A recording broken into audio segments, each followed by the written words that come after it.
Hi everyone, my name is Kat and I'm the in-house LinkedIn trainer.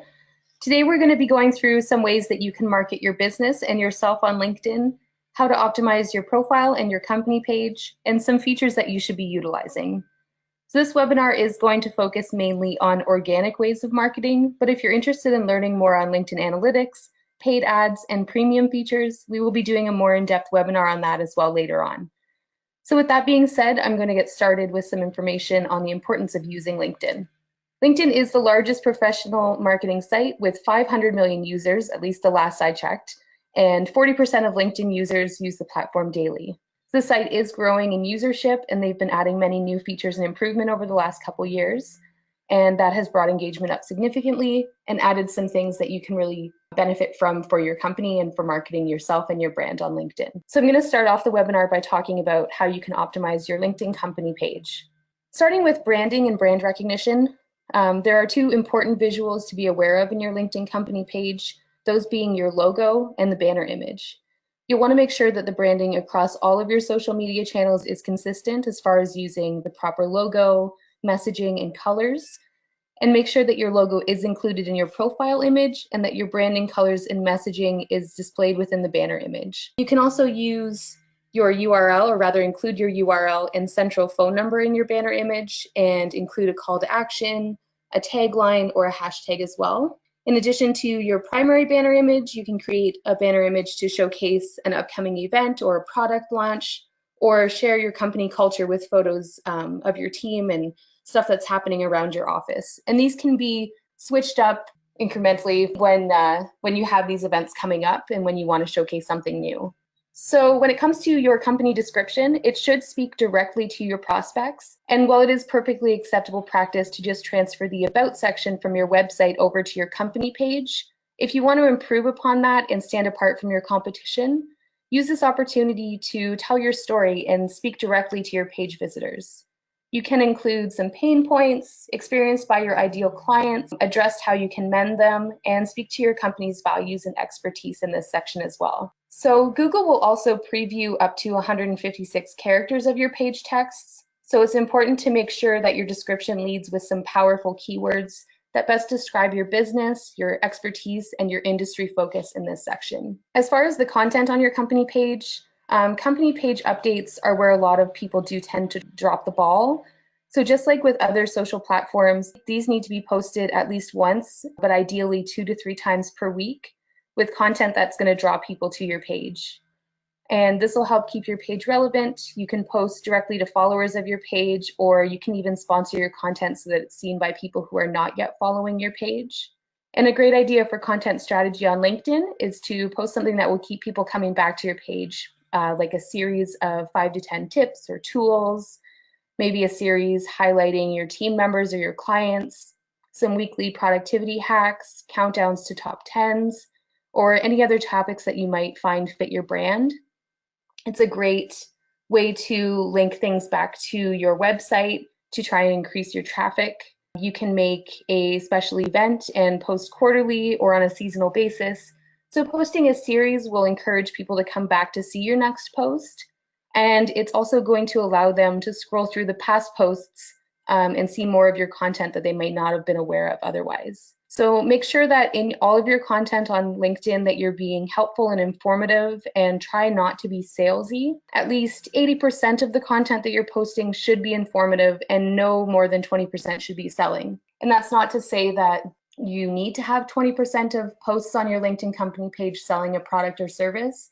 It just means that you really shouldn't go over that, because that'll tend to turn people off, and then they're not going to want to come back to your page to see future updates that you have on there. LinkedIn is supposed to be about sharing expertise and learning and advice, and really just having a lot of informative posts rather than people trying to sell you things. So that's a way that you can set yourself apart as well and encourage people to continue to come back to your company page to see future updates and to learn more about what they want to hear. So moving a little bit on to building your following on your LinkedIn company page, this is something that a lot of people do have difficulty with.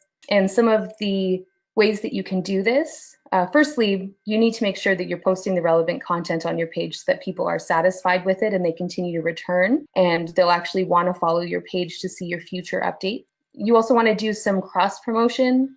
So you can start by sharing your LinkedIn company page on some of your other platforms where you may have a lot of followers, such as Facebook, Twitter, anywhere like that. You'll also want to add an icon to your email signature, to your website, and business cards so that people are aware that your page does exist.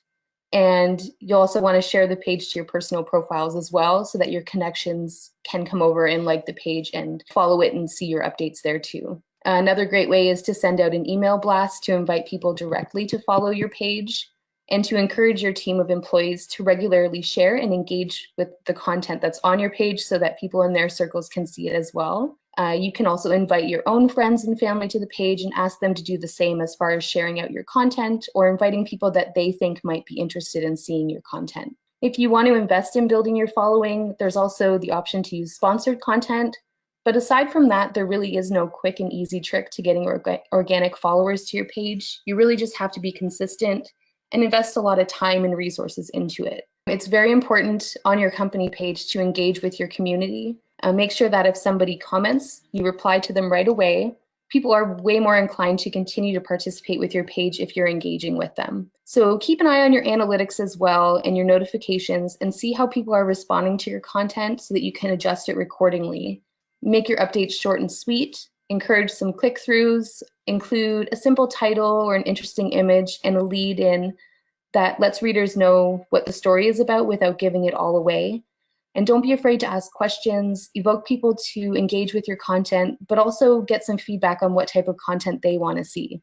So you can post a question on your company page to ask somebody what type of advice they're looking for within your industry, or to ask somebody what they struggle with most.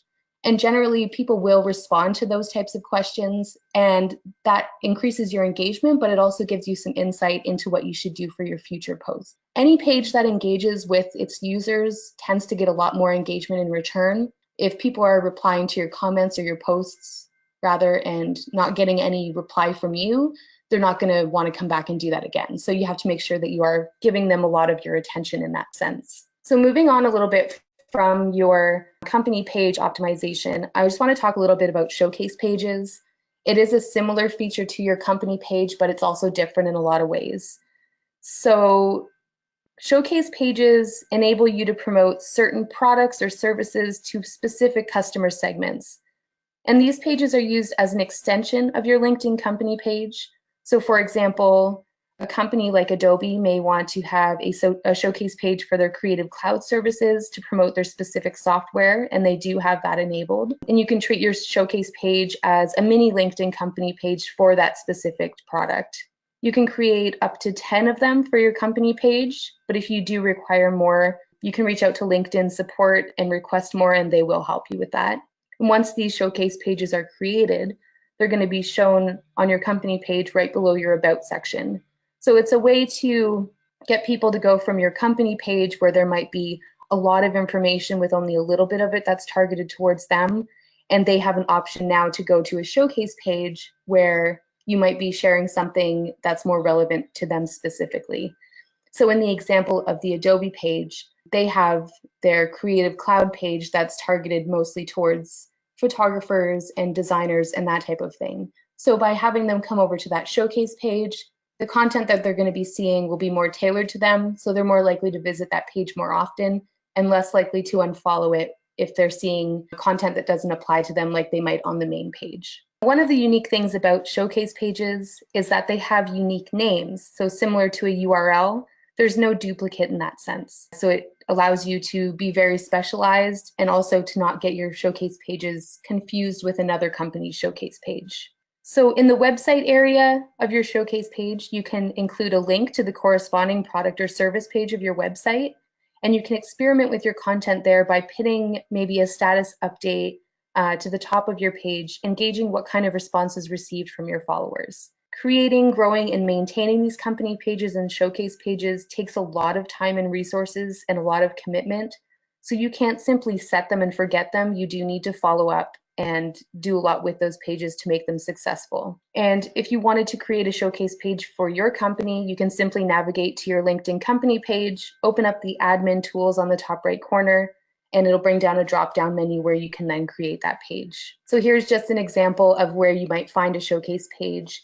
And again, just using Adobe as an example, this is their main company page. And if you just scroll down a little bit, it showcases or shows you their showcase pages there rather. So if you were to click on the Adobe Creative Cloud, it would bring you over here. And you'll notice this does look very similar to a company page, but it's just more focused. Now moving on to optimizing your personal LinkedIn profile. One of the most important things you can do when you're optimizing your LinkedIn profile, and one of the first things you should do before you do anything else, and one of the things that people often overlook, is to make sure that what you're putting out there is visible to everybody. So be sure that your posts are public. And if they're not public, people are unable to share them onto their pages. They're not going to show up in any Google searches unless you are a connection of that person. So these options to change the privacy of your posts can be found and changed in the section Edit Public Profile and URL. And under there, you would just click Edit Visibility, and you can actually customize this section to be specific about who you want to see your updates. But if you're using your profile for any marketing purposes, I would recommend just having it public. Next, you're going to want to develop a headline that goes beyond just your job title on your profile. Your LinkedIn profile headline defaults automatically to your current title and company, but you can edit that in your profile edit section. So try to make it compelling and unique. This will be the first thing that people see about you and in your specialty, industry focuses, and what you want to be known for. You can also add some past projects to your profile, accomplishments, awards, some volunteer experience, any courses that you may have completed, and anything that can really enrich your profile and show that you're experienced and that you have a well-rounded list of skills. You're going to want to use a professional headshot on LinkedIn if at all possible. A lot of statistics show that profiles with photos, and more specifically professional headshots, get a drastically increased number of views. And if you don't have a photo on your profile, people are way less likely to want to connect with you. If you have a selfie posted on your profile, it just kind of tarnishes your image of being a professional. So if you can hire somebody to take a professional headshot, that's a really great investment to make in general for your business, but especially on your LinkedIn profile so that people perceive you as being a professional. So you're also going to want to make sure that your profile is properly linked to your company page. And that way, when people navigate to your company page and click on the list of employees that's shown there, your name is going to show up on that list. This is a great way for people to find you from your company page, and also a great way for them to find your company page from your personal profile. Additionally, if someone is searching for you specifically on LinkedIn, which a lot of people do use the platform to find prospects, they might type in your name as well as your company name to try and narrow the search down a little bit and make sure that they're getting the right person. So having that set up properly will assist them in finding you and connecting with you and building that relationship. So another thing that you're going to want to update is your summary on your profile. And this is where you have really the most freedom to make a great impression on your followers, a great first impression. You'll want to begin your LinkedIn summary with a simple statement about what you do. Utilize some keywords that you want to be associated with, and add a short synopsis of your experience. Emphasize how your experience and accomplishments in your field are valuable to your prospective clients. And you'll also want to include some sort of a call to action at the end of your summary.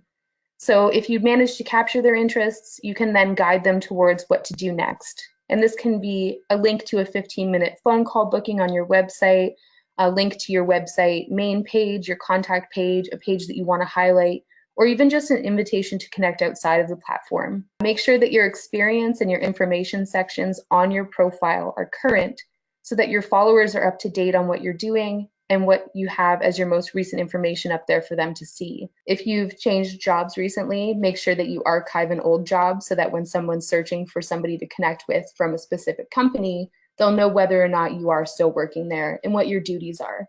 If you get a promotion, make sure to update that immediately. This will notify your followers, but it'll also make sure, again, that that information is up to date when people do go to search for you. If you find that your profile is looking a little bit bare, you can also try to add some new sections to highlight publications, certifications, patents, honors, awards, any important test scores that you might have had, languages that you speak, and really whatever else you think might appeal to your followers.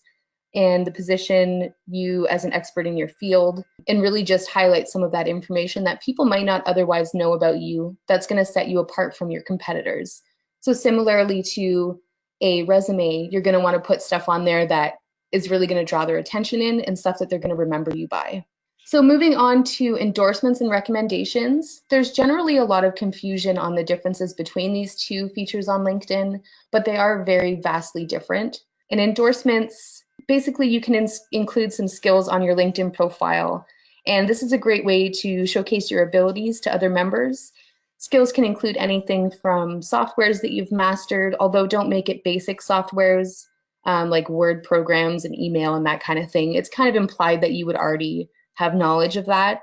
So anything specialized you can list as a skill. You can also list practices in the workplace that you possess, really anything that can testify to your abilities, anything that you're an expert of that you want people to be aware of. And getting other people to endorse your skills will really allow you to provide some social proof on how you manage them, and it gives your claims some weight. So if you are well versed in a certain software, getting people that you work with or people that you've had as clients to endorse that will just prove to your readers and your followers and potential followers that you're not just making an empty claim, that people are actually backing that up and saying, yes, this person is an expert in this software, or yes, they do possess this skill. It's up to your connections to give you your endorsements, but you can solicit them by asking through a direct message or by endorsing some of the skills that your connections have on their profiles as well. And that'll encourage them to return the favor and to come over to your profile and in turn endorse some of your skills too. I would definitely suggest asking your colleagues and your team members to endorse you for some of your skills. People are way more inclined to take the time to do something if you approach them about it. And your skills can be managed from the edit profile section. So that's where you can add them and you can remove them if they're no longer relevant and that type of thing. So moving on from endorsements, recommendations are, as I said, vastly different, but they fall into the same category as just basically giving some social proof that you are somebody that we would want to hire or that we would want to connect with or who's an expert in your field. So recommendations are different than endorsements, but they can be coupled with them to further show proof of your expertise. And you can request a recommendation formally from a colleague or a client on LinkedIn by navigating to their profile, selecting the More icon next to their name, and then selecting Request a Recommendation. And you can add a note in there as well. And once your recommendation has come back from them, you can even request revisions. And you also, of course, always get the option to approve these recommendations before they're listed to your LinkedIn profile. So recently, LinkedIn has made some improvements on their mobile app. And having the ability really to access your LinkedIn profile remotely is a huge benefit. The faster you're responding to messages, the less opportunities you're going to miss from connections and potential prospects and potential connections.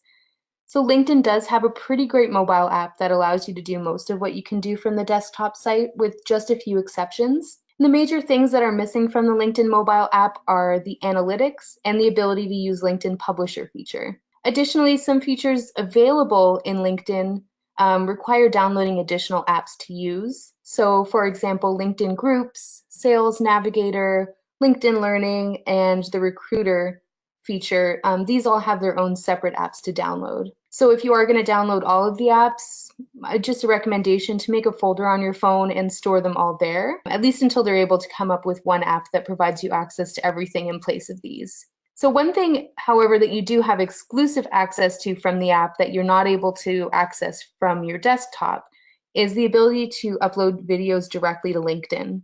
And this is a fairly recent development that was rolled out, I believe, August of 2017, and one that not everybody knows about or is taking advantage of. So it's a really great time to start using it to set your content apart. So just go to a little more detail on LinkedIn video. The benefits to using LinkedIn video, as opposed to just posting a link to YouTube or to your website where you have a video already uploaded, is that LinkedIn, just like most other social platforms, exclusively favors content that does not take you outside of LinkedIn. They want you to stay inside of the app or the platform so that they can make more money from advertisements, they can benefit from premium users and advertise for that service, and generally just keep you from leaving the site altogether.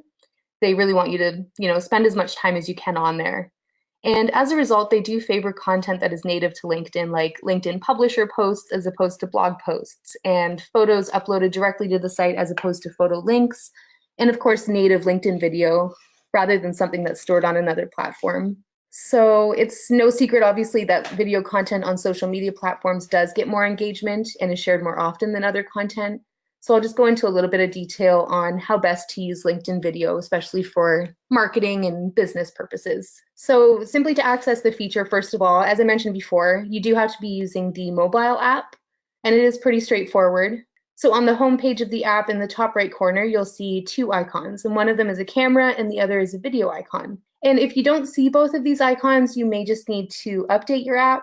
If you haven't updated it recently, you probably won't have this feature available, so just make sure that it is always up to date. And if you click on either of these icons and be sure that you've given the app access to your camera as well, a page will open up with the options to either take a new photo, take a video, or upload something that's already been recorded that would come from your camera roll or one of your albums. So when posting your videos, make sure that you're adding links to the description, tag people if you mention them, and use hashtags if it is relevant. So if you're attending an event and they have a specific hashtag that they use, do include that in your video, and that way other people at that event can find that video, and then, of course, if they've met you there, they'll want to connect with you as well. You can also include some talking points in the description to encourage people to watch, so just to let them know what the video is about. And again, without giving away too much, just sort of give them a little brief overview of it. Videos, of course, as well. 3 minutes is ideal for a video, just so that you're not losing attention from somebody,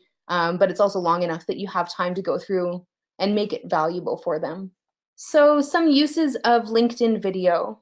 You can pre-record a professional video and have it edited as well. And this can be used to showcase your products or services or share a client testimonial, just that kind of thing. Something that you may have hired somebody to come to your office and do. You can just download these from your website, or from another platform, and then upload the content to LinkedIn from there. And if you're using this type of video, try to use a video that has burned in closed captioning, since they do play muted by default, and there's no option to add captions on LinkedIn. As far as a video for event coverage, a great use of this feature is to upload real-time event coverage to your LinkedIn profile. So if you're speaking at an event and you'd like to show your followers maybe a little snippet of that, or if you just want to let people know that you're attending, that you're there, maybe start a conversation with other contacts that may be at the same event, show people around with the video and upload it immediately. So you can tag other users when you post the video again, or add relevant hashtags that are specific to that event so that your content does show up when people search for these hashtags. If you want to use a video to share more about yourself, you can upload maybe a short biography, tell your story. People really love getting an inside look into you and your company, and video is a great way to tell that story. So you can even go around the office and introduce some of your team members. Make sure to tag them in your description when you upload the video so they're notified, and they have the option to then share it with their circles as well. Another use might be posting some productivity hacks, some tips, some question and answers, and content that, again, like we said before, would be reoccurring and valuable to your followers to keep them coming back for more and make them more inclined to click on your future videos. Another feature, of course, that you can use is posting some sort of an interview. So if you were to interview a client or maybe a staff member, share their experience with your company and give some social proof to your followers as well. There's really infinite ways to utilize video. So just keep in mind what your viewers may want to see. Always make sure that you're being professional, but don't be afraid to also be personable and share some content that showcases your company culture. You are allowed to have fun while you're maintaining a professional image. Just make sure that you have a plan for your video so it doesn't end up kind of going off the rails and losing focus on what you wanted to cover. Another use as well, is short form video. So this can be 15 seconds or less just to show a really quick hack or a product. So maybe if you're doing something every Tuesday where you share, I don't know, a technology tip or something to that effect, or a life hack, just posting that consistently and making it a very brief video will encourage people to click on it again. So moving on past the video section, LinkedIn groups. So you want to be sure to find and join active LinkedIn groups that match your location or your industry, and use them really as an opportunity to share valuable content and to network with other professionals. As far as content goes, try to make sure that you're not selling in these groups or you really won't see a lot of activity. And if you find a need that isn't already fulfilled by a LinkedIn group, you can even try creating a group yourself. Just know, again, like we mentioned before about the company pages, that it is a lot of work to build membership, and this isn't the type of thing that you can really set and forget. So you're going to want to send out maybe an email blast inviting people to the group, invite all of your contacts that might find it useful, and really make sure that people are getting a lot of value out of what's posted there. That's really important because LinkedIn groups especially, people don't want to see people selling in there. It's mainly just to position yourself as an expert in your field, keep your name on people's minds, and build some really valuable relationships that you can then turn into maybe prospects or get some referrals from those people down the line. So I'm just briefly going to touch on analytics here. You really want to pay close attention to the data that you're gathering from LinkedIn and adjust your posting schedule and content accordingly. So if you're noticing that posts that you're putting out with certain types of images are getting a lot more feedback than other ones, or if something being posted at 9 a.m. is getting a much better response than something that's being posted at 5 p.m. And this does vary based on your industry, so there's no magic formula. But you want to adjust your posting schedule and your content for the future based off of those analytics. And I would definitely suggest checking in weekly and monthly to see how your posts are performing. There's a lot of different things that influence whether or not people are engaging with a post or whether or not they're seeing it. And that's data that you can gather over a longer period of time, even a few months, even a year, maybe sometimes, just to find out what your audience really is responding to best. And also to make sure that the people that you're targeting are the right people that you want to target and they're in your market, people that might be interested in your services. If you're getting 100 people who are responding to a post, but none of them are people that you want to connect with, then you are going to want to adjust your content. Another way to test effectiveness, of course, is to pin certain posts to the top of your page. And that way, when they go to your page, it's the first thing they're going to see. So you could have a certain post pinned to the top of your page for a month and examine the analytics afterwards and see, okay, 300 people saw this post, but only one person engaged with it. So what can I change about that to make it better? Use the data from your analytics to establish a baseline target and then create some short-term and some long-term goals to work towards as far as getting engagement and getting people to share your post or getting them to contact you.